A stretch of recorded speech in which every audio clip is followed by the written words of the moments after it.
A história de Josué, bom, ela é muito mais do que só um relato de batalhas antigas, sabe? É, na verdade, um estudo profundo sobre o que é liderança, sobre ter fé quando tudo parece impossível e, acima de tudo, sobre a fidelidade de um Deus que sempre cumpre o que promete. Mas fica a pergunta: o que acontece quando a missão parece grande demais para nós? Pois é, essa é a grande questão que costura toda a jornada de Josué. Tenta imaginar a pressão, ter que suceder a uma figura gigantesca como Moisés. É um sentimento que, de certa forma, muita gente conhece, o de ser chamado por uma tarefa que parece esmagadora. Então, o cenário é esse. Moisés, o grande libertador, o homem que falou com Deus face a face, não está mais lá. E agora, Josué, que era seu braço direito, é chamado por Deus para uma missão monumental: conduzir todo o povo para a terra prometida, que, diga-se de passagem, era um território hostil e cheio de cidades fortificadas. Mas olha, Josué não se tornou esse líder da noite para o dia, de jeito nenhum. A liderança dele foi forjada, foi moldada ao longo de 40 anos de serviço fiel. Foi uma preparação cuidadosa de Deus, muito antes de ele sequer sonhar em assumir o papel principal. Essa linha do tempo aqui mostra os momentos-chave dessa longa caminhada. Lá no Êxodo, ele já atua como general. No Sinai, ele tem o privilégio de acompanhar Moisés na Montanha Sagrada. Em Cádiz Barneia, ele se destaca como um dos espiões fiéis. E durante 40 anos, enquanto uma geração inteira de incrédulos perecia no deserto, Deus estava ali, quieto, moldando Josué para o que estava por vir. E aqui a gente tem um ponto de virada crucial. A mesma terra, mas duas visões completamente opostas. 10 espias olharam e viram gigantes, viram o impossível. Eles se sentiram como gafanhotos. Já Josué e Caleb, eles viram a promessa de Deus. A perspectiva deles, que era baseada na fé e não no medo, não só definiu o destino daquela geração, mas também revelou quem estava de fato preparado para liderar. A partir daqui, uma coisa fica muito clara: o sucesso de Israel em Canaã não ia depender de força militar, de tática de guerra, não. A chave para a vitória seria uma obediência radical aos planos de Deus, por mais estranhos ou ilógicos que eles pudessem parecer. Olha que momento incrível! Antes da primeira grande batalha, Josué tem esse encontro transformador. E ele faz a pergunta que qualquer um de nós faria: você está do nosso lado ou do lado deles? A resposta divina muda completamente o jogo. A questão nunca foi se Deus está do nosso lado, mas sim se nós estamos do lado de Deus. A glória, a batalha, o plano, tudo pertence somente a Ele.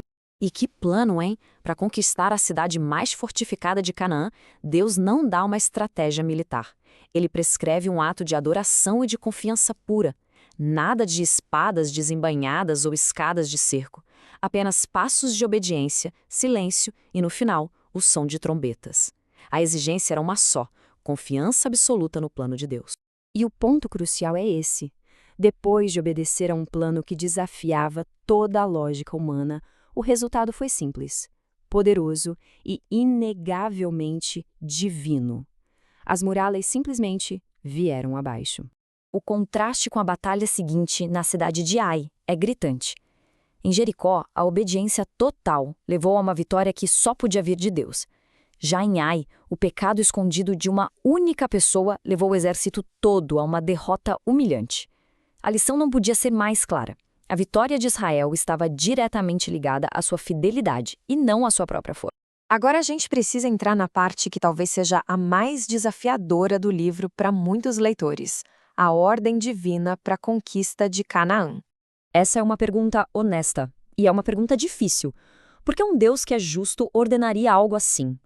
É fundamental olhar porque as Escrituras nos dão de contexto para entender essa questão tão complexa.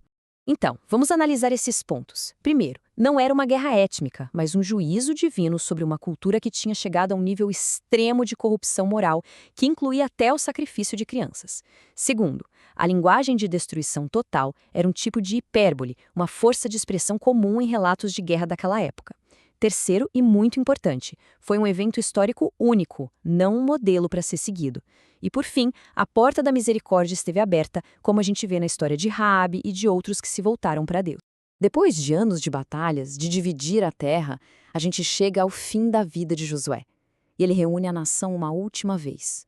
Mas não é para dar ordens, É para fazer o povo lembrar da fidelidade de Deus e para chamar todo mundo a uma escolha decisiva. O discurso de despedida dele não foca no que ele fez, nas suas conquistas. O foco total é na generosidade e na fidelidade de Deus.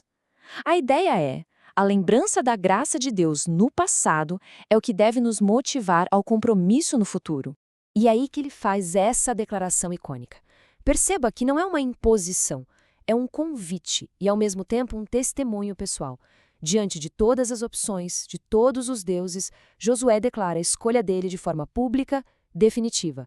É um exemplo de fidelidade que ecoa até hoje. E assim, o desafio final de Josué atravessa os séculos e se torna uma pergunta para cada geração. A história dele nos revela um Deus soberano, um Deus que prepara, que guia em missões impossíveis e que nos chama, no fim das contas, a uma decisão de fidelidade. A questão, então, permanece. Hoje, a quem se servirá?